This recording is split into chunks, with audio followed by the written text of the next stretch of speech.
Welcome back. And in our sports news, Novak Djokovic defeated world number one Rafa Nadal in a thrilling third-set tiebreak to win the Sony Ericsson Open 4-6, 6-3, 7-6 on Sunday.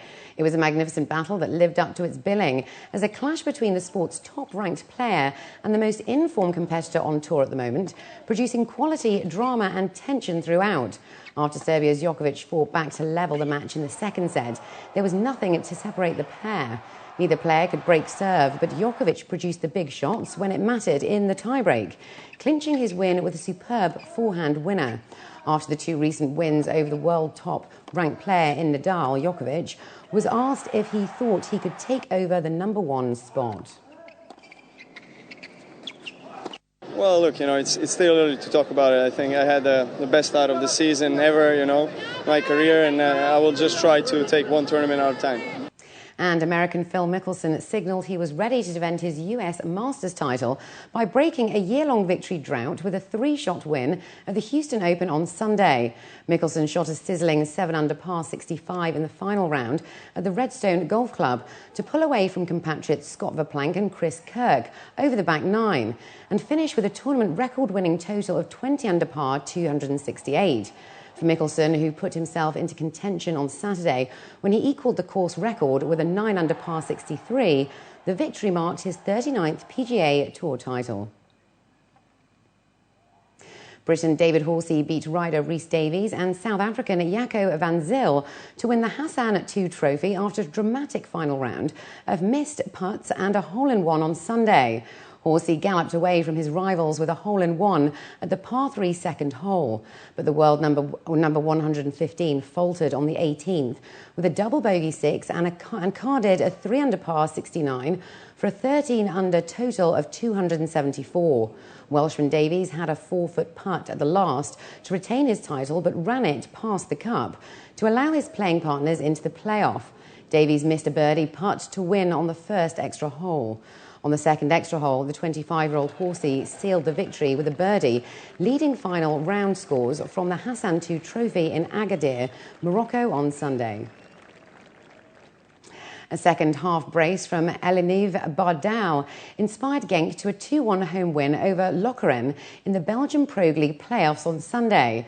Having conceded a goal right in the stroke of half-time, the hosts were up against it midway, though, the second spell before Badak struck, with both goals coming from his head.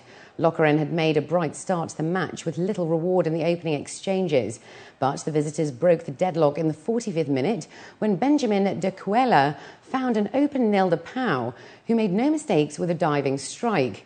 Gank was much more committed and intense after the restart, and while there was some luck to their goals, Bardal's instinctive positioning ensured the home victory.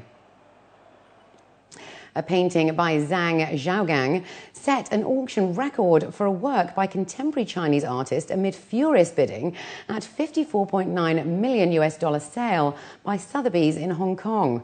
Zhang's triptych Forever Lasting Love fetched $10 million, more than double the top estimate, by becoming the top lot offered by Guy Ullens, founder of Beijing's largest private art museum.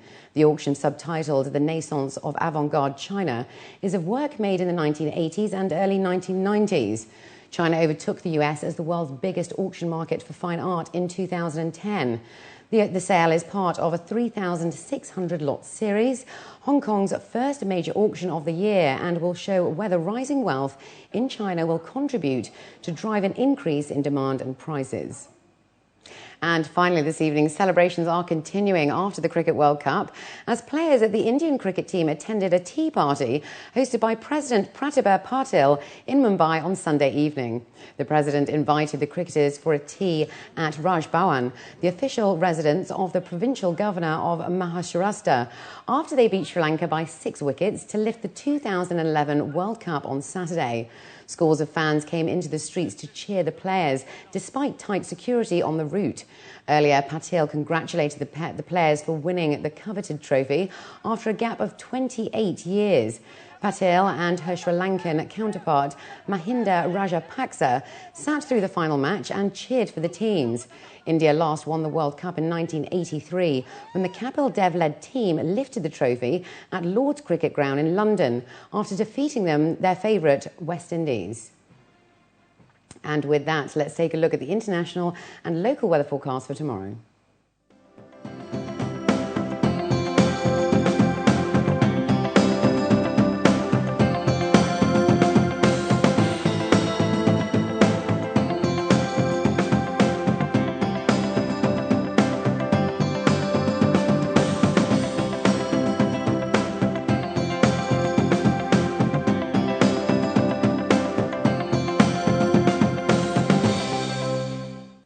And before we head out, here are the top stories again.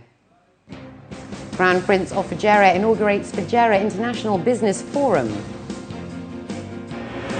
Abu Dhabi takes centre stage at the opening ceremony of Hannover Messe 2011. Djokovic wins Sony Ericsson Open. And 44 DFM listed companies observe 100% transparency.